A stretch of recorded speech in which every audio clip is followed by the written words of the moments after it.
We begin with the latest on the New Orleans terror attack. The FBI now says the 42-year-old Army veteran planned and carried out the New Year's Day attack entirely on his own. We're also learning more about some of the victims who lost their lives on Bourbon Street. Of course, that happened in the early hours of the new year.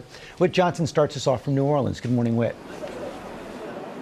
George, good morning. There is a spirit of resilience and defiance in this city. We're on Bourbon Street, which reopened to the public just 36 hours after that attack. And you can see these new metal barricades that have been placed on the street and the sidewalk. All of this as we're learning more about the suspect. Authorities now say he acted alone. This morning, dramatic new video showing people running for cover as a white F-150 truck races down Bourbon Street, taking aim at pedestrians. Investigators pouring through hundreds of hours of surveillance footage and more than 400 tips from the public to learn what led up to this deadly terror attack in New Orleans on New Year's Day morning, killing 14 people and injuring dozens more.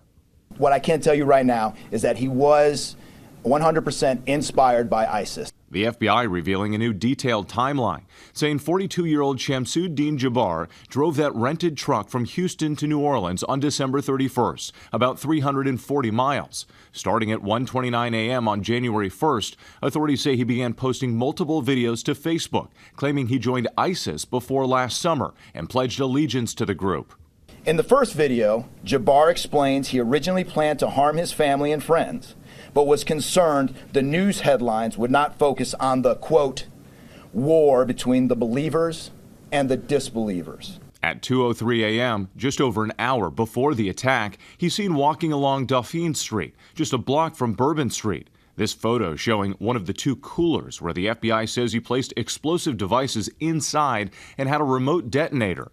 Then, around 3:15 a.m., he takes a sharp right turn, seen in this surveillance video, using that truck as a weapon, launching his attack. The people that got hit by this car. The suspect also opening fire with an AR-style rifle before he was shot and killed by police. With that many people panicking and stampeding, there's people trying to get in, there's people just grabbing any door they can get a hold of. Despite earlier fears that the suspect may have had accomplices, the FBI now saying he was likely a lone wolf. We do not assess at this point that anyone else involved in this attack is involved in this attack except for Shamsuddin Jabbar. Sources tell ABC News FBI agents and local law enforcement discovered bomb-making materials referred to as precursor chemicals in the suspect's Houston home. The suspect's half-brother calling the attack shocking and completely outside Jabbar's character. Our hearts and prayers and thoughts go out to those families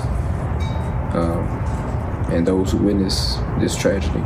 But we're also hearing the stories of survival. This mangled motorized wheelchair belongs to Jeremy Sensky, the 51-year-old telling me he never saw the truck coming. Pretty messed up. I'm multiple broken bones, both legs were broken. I got lucky, basically. Everything up here is still good. Sensky was knocked to the ground, severely injured. Your body is on the mend, but mentally, where are you right now? I've been through a lot in my life, man. I was paralyzed, I was in a car wreck. I feel lucky right now, man. I'm alive.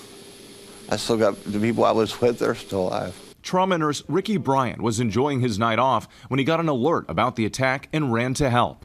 I dropped my bag and I jumped in, found out where I needed to be to help out. But 14 people were killed, including Kareem Badawi, a freshman and fraternity member at the University of Alabama.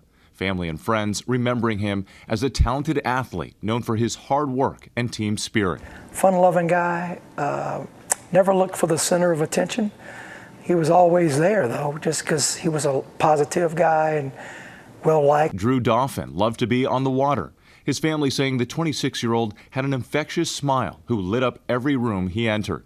And 25-year-old Matthew Tenedorio. He worked with his dad for the New Orleans Saints and Pelicans. And I told Matthew's son, don't go, it's very dangerous. But all I could do was just hug him and tell him, I love you, Happy New Year, please text me when you get home. And that text never came. Nicole Perez was a loving mother to her 4-year-old son and had been helping him learn how to read. She loved her kid. Her kid loved her. She was just amazing. Former Princeton football player Tyler Beck was celebrating the new year in the French Quarter. Tiger was killed in the attack, while his friend and fellow Princeton alum Ryan Quigley remains in the hospital with injuries. Blood could not truly not make them any closer. Like, he loved that boy. Ryan is in our family group chat, and that's be my forever brother. Tiger's family reflecting on his legacy. I guess what I could compare him to is a shooting star. He lived very brightly, but To the fullest. To the fullest. We're just going to miss him for the rest of our lives. Life is so fragile and so short, and it can be taken at any given moment, and you really need to love those around you.